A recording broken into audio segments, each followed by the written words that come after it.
ব্যক্তিত্বরা ত্রিপুরাজ্যের এই যে পরিবেশ আজকে পিছিয়ে যাওয়ার পেছনে এরাই তো দায়ী।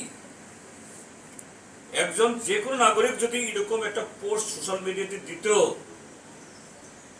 তার বিরুদ্ধে তো নন বেলেবল ওয়ারেন্ট হওয়ার কথা ছিল। আমি সঙ্গে সঙ্গে স্বরাষ্ট্রমন্ত্রী, ডিজি এবং এসপির কাছে দিয়েছি। স্বরাষ্ট্রমন্ত্রী হয়তো বলতে পারেন আমি দেখিনি, ব্যস্ততার মধ্যে। ডিজিও বলতে পারেন স্যার আমি দেখিনি।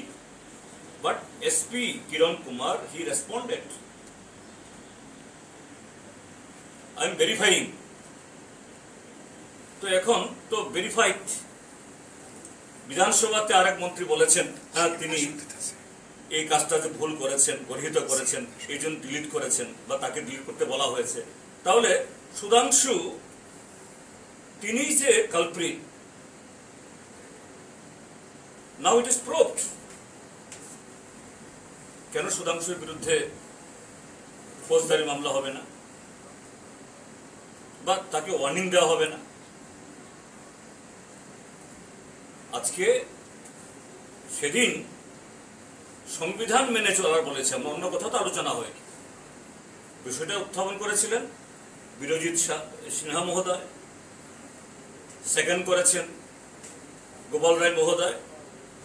ওই প্রসঙ্গে আমি বলেছি যে না, একজন মন্ত্রীকে এই জাতীয় পোস্ট দেওয়া অনুচিত, এটাই বলেছেন। এটা তো কোন ধর্মীয় বিশ্বাসকে তার বিরুদ্ধে একটা শব্দ উচ্চারণ করেনি। তো আজকে আমার বাড়িতে পাঠিয়ে দিল। তাহলে এই ঘটনার পেছনে কাদের হাত প্রমাণিত? শাসক ব্যক্তিত্ব।